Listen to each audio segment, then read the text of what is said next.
Guys, आज की video में मैं आपको राजस्थान के एक हॉन्टेड गांव की एक ऐसी कहानी सुनाने जा रही हूँ जो दिन के उजाले में भी आपके दिमाग से नहीं निकलेगी। ये एक ऐसी कहानी है जो मुझे जैसलमेर की ट्रिप के बीच में एक लोकल कैब ड्राइवर ने बहुत ही इंटेंस और कांपती हुई आवाज़ में सुनाई थी। ये बात पिछले साल की है जब मैं राजस्थान ट्रिप पर गई थी। Jaisalmer was always right eight top of my bucket list. हम सब ने इंस्टाग्राम रील्स पर और यूट्यूब पर जैसलमेर की कितनी खूबसूरत वीडियोस देखी हैं, right? Beautiful golden forts, large deserts, traditional folk music और वाइब्रेंट राजस्थानी आउटफिट्स। पहली नज़र में it looks like an absolute paradise. लेकिन इसी ब्राइट और ब्यूटीफुल गोल्डन सिटी से सिर्फ 18 से 20 किलोमीटर्स दूर एक ऐसी जगह है जो डे टाइम में जितनी पीसफुल लगती है, रात के अंधेरे में उतनी ही डरावनी हो जाती है। एक ऐसी जगह जहाँ 6 बजे के बाद आपको कोई भी नहीं मिलेगा। A place considered to be one of the most cursed and haunted spots in all of India, Kuldhara village. Honestly guys, आज की वीडियो शूट करने से पहले मैं थोड़ी नर्वस थी। मैं पिछले कई दिनों से सोच रही थी कि ये कहानी आपके साथ शेयर करूँ या नहीं, क्योंकि जब भी मैं इस इंसिडेंट के बारे में सोचती हूँ मेरे रोंगटे ही खड़े हो जाते हैं। बट आज फाइनली मैं हिम्मत करके आपको ये कहानी सुनाने जा रही हूँ। Welcome to my channel. तो अपनी लाइट्स डिम कर लीजिए, हेडफोन्स लगा लीजिए, क्योंकि आज का ये किस्सा सुनकर आपको डेफिनेटली गूज़बम्स आ जाएंगे।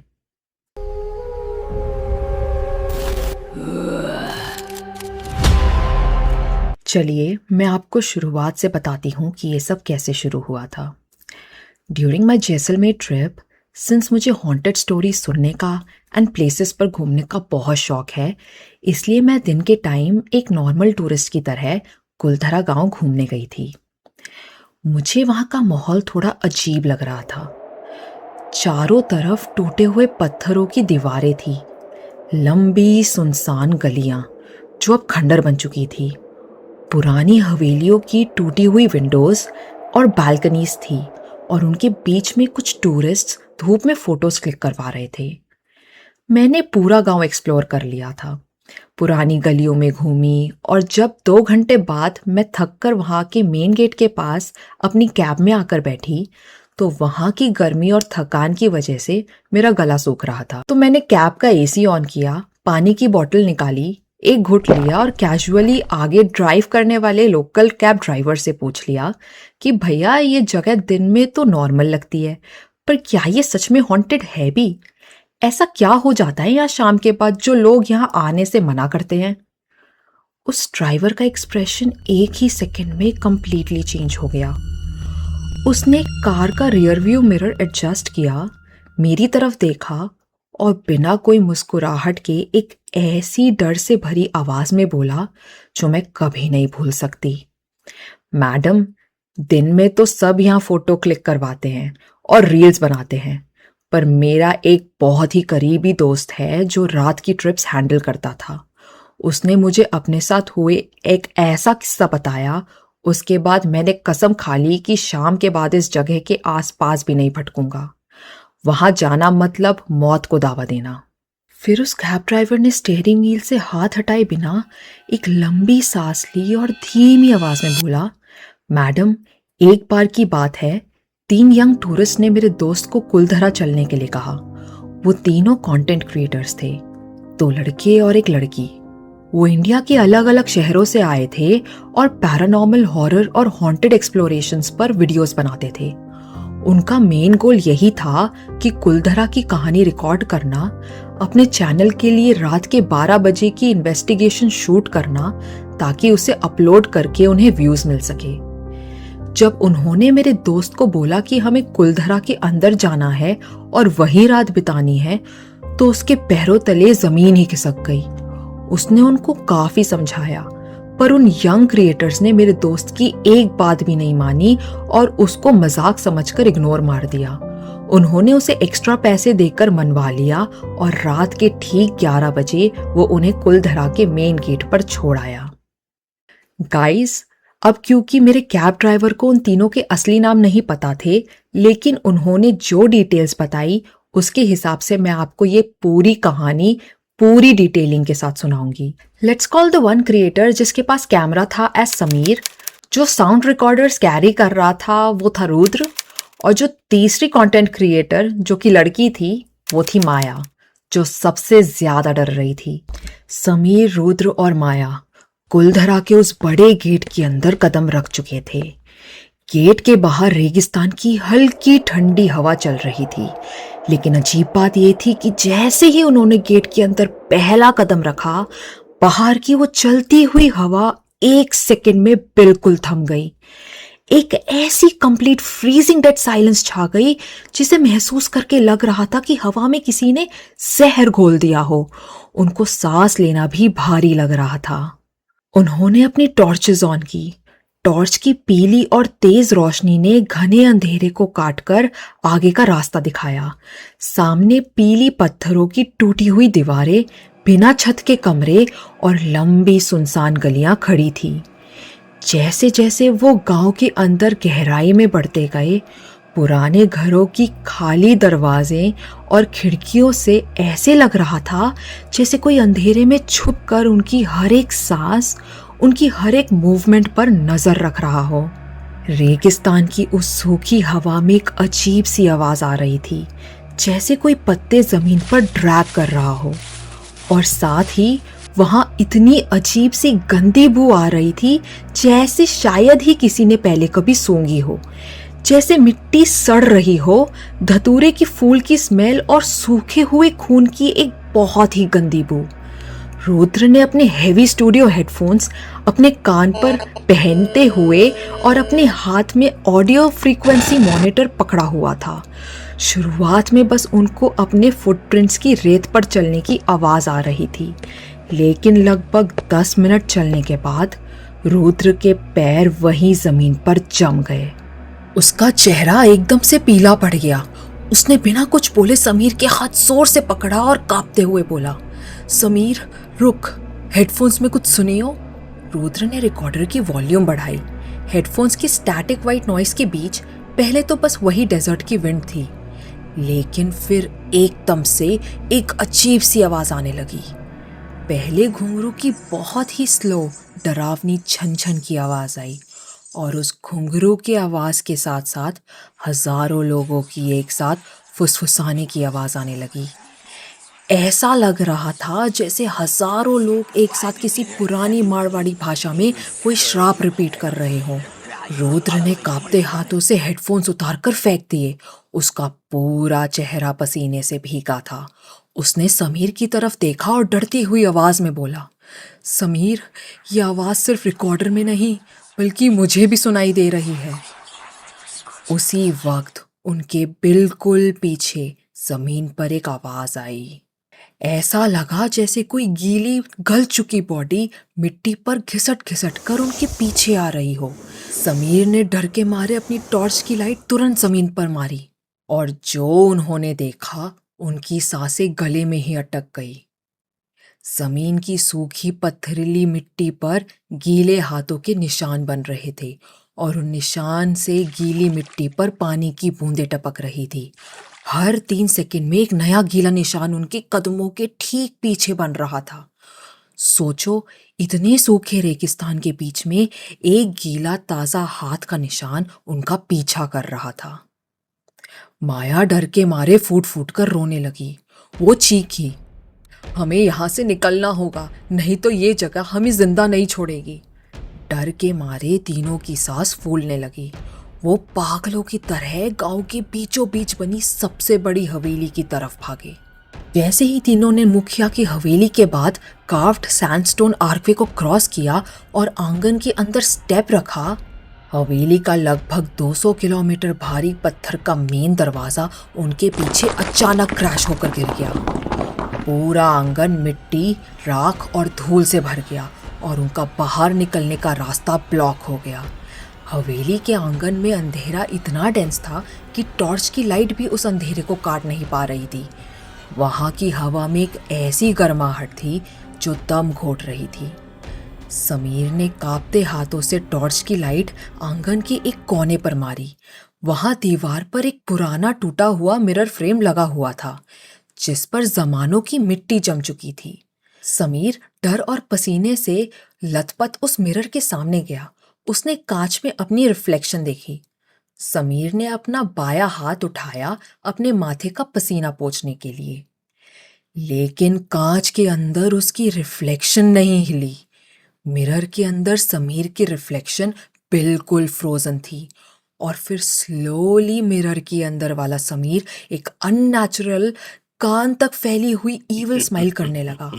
उसने अपनी उंगली अपने होठों पर रखी और एक खौफनाक आवाज आई, श्श्श। वो आईना अपने आप हजारों टुकड़ों में टूटकर जमीन पर बिखर गया। समीर बहुत तेज चिल्लाया। माया की भी बहुत तेज चीख निकल गई। उसी वक्त हवेली के पीले पत्थरों की दीवारों से एक काला ऑयली लिक्विड बाहर निकलने लगा। वो काला लिक्विड दीवारों पर अपने आप बहने लगा और मारवाड़ी भाषा में एक अजीब सा सेंटेंस लिखने लगा, नहीं रहेगा, कोई नहीं रहेगा, यहाँ से कोई जिंदा नहीं बचेगा। तभी हवेली के आंगन के फ्लोर पर पत्थर घिसने की एक भयानक आवाज आने लगी। जमीन की स्टोन टाइल्स अचानक स्प्लिट हो गई और नीचे के अंडरग्राउंड तहखाने का रास्ता खुल गया। सब इतना डर गए थे कि उनको कैसे भी करके हवेली से बाहर निकलना था। वहाँ घुटन इतनी बढ़ चुकी थी कि उनके पास उस अंडरग्राउंड डार्क तहखाने में उतरने के अलावा और कोई रास्ता नहीं बचा था। जब वो उस अंधेरे टनल में उतरे तो उन्हें अचानक वही 200 साल पुराना इतिहास और डर महसूस होने लगा। वो इतिहास जो इस जमीन की मिट्टी में बसा हुआ था। यही वो गांव था जहां कभी पालीवाल ब्राह्मण्स की खुशहाल आबादी हुआ करती थी।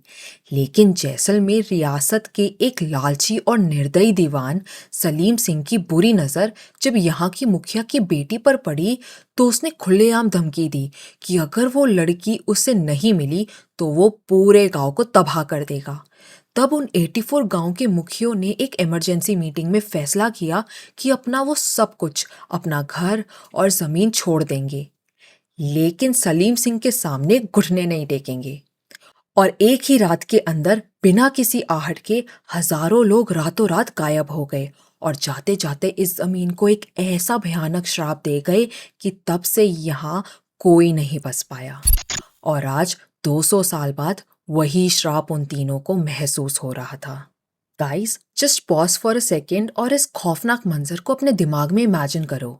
आप एक ऐसी नैरो अंडरग्राउंड टनल में फंसे हुए हो जहां सीलिंग इतनी नीचे है कि पत्थर आपके सर और शोल्डर को छील रहे हो। टॉर्च की लाइट अंधेरे को मिटा नहीं पा रही हो और टनल की दीवारों के अंदर से हजारों लोगों की गुस्से भरी फुसफुसाने की आवाज आ रही हो, जैसे हजारों लोग आपके कान के बिल्कुल पास आकर आपको श्राप दे रहे हो। टनल में आगे बढ़ते हुए माया जब एक छोटे वेंटिलेशन गैप के सामने से गुजरी तो अचानक अंधेरे से एक सूखा जला हुआ हाथ बाहर निकला और उस हाथ के लंबे काले नाखूनों ने माया की जीन्स को फाड़ते हुए उसके पैर की स्किन में डीपली गड़ गए। खून तुरंत जमीन पर टपकने लगा। माया दर्द से चिल्ला उठी, समीर, मुझे बचा लो, ये हाथ मुझे अंदर खींच रहा है। समीर ने पैनिक में अपनी पूरी ताकत लगाकर उसे सूखे हाथ पर अपने हेवी बूट से रिपीटेड किक्स मारे। हड्डी टूटने की एक भयानक क्रैक की आवाज आई और वो हाथ वापस अंधेरे में गायब हो गया। रुद्र ने माया को पकड़कर उठाया और वो तीनों पागलों की तरह उस अंडरग्राउंड रास्ते से भागे। आगे जाकर उन्हें बावरी यानी कि एक पुरानी स्टेपवेल की सीढ़ियां दिखी और वो किसी तरह दौड़ते हुए वहां से भाग निकले। बाहर आते ही उन्होंने वॉच देखी। एग्जैक्ट 12 AM हो रहे थे, मिडनाइट। वो अपनी जान बचाकर मेन गेट की तरफ भागे, लेकिन जैसे ही वो गेट के पास पहुंचे हवा फिर से कंप्लीटली रुक गई। चांद की पीली डूबती रोशनी में उन्होंने देखा गेट के सामने हजारों लोग लाइन में खड़े थे। वो सब लोग 19वीं सेंचुरी के पालीवाल ब्राह्मण्स के ट्रेडिशनल कपड़े पहने हुए थे, सफेद पगड़ी और पुराने मैले शॉल्स। आसमान में अचानक बिजली चमकी और अगले ही मिलीसेकेंड वो हजारों लोग उन तीनों के बिल्कुल 1 इंच दूर आ खड़े हुए। उनकी ठंडी सड़ी हुई सांस उन तीनों के चेहरे पर लग रही थी। समीर ने कांपते हाथों से फ्लैशलाइट उनके चेहरों पर मारी और जो उन्होंने देखा उसे देखकर किसी का भी दिमाग फट जाएगा। उन हजारों लोगों का कोई चेहरा नहीं था, ना आंखें, ना नाक, ना मुंह, एकदम प्लेन सफेद ब्लैंक स्किन। और एक साथ बिना किसी मुंह के उन हजारों बिना चेहरे वाले लोगों की एक डिस्टॉर्टेड कान फाड़ देने वाली आवाज पूरे रेगिस्तान में गूंजी, तुम्हें यहां नहीं रुकना चाहिए था। उस भागदौड़ में पैनिक और डर के मारे तीनों अलग हो गए। समीर और रुद्र किस तरफ गए, उन्हें अंधेरे में कौन खींच कर ले गया, किसी को नहीं पता। लेकिन माया किसी तरह पागलों की तरह चिल्लाते हुए गेट से बाहर निकली और हाईवे की तरफ भागी। उसका पैर खून से लथपथ था, उसके कपड़े फटे हुए थे। रात को लगभग 1:30 बजे उस कैब ड्राइवर को माया का एक फ्रैंटिक फोन कॉल आया। माया फूट फूट कर रो रही थी, उसकी सांसें टूट रही थी। भैया प्लीज मुझे बचा लो, समीर और रुद्र गायब हो गए, मुझे यहाँ से ले जाओ वरना मैं मर जाऊंगी। ड्राइवर ने तुरंत गाड़ी स्टार्ट की और कुलधरा हाईवे की तरफ भागा। वहां पहुंचकर उसने देखा कि माया सड़क के किनारे मिट्टी में बैठकर कांप रही थी।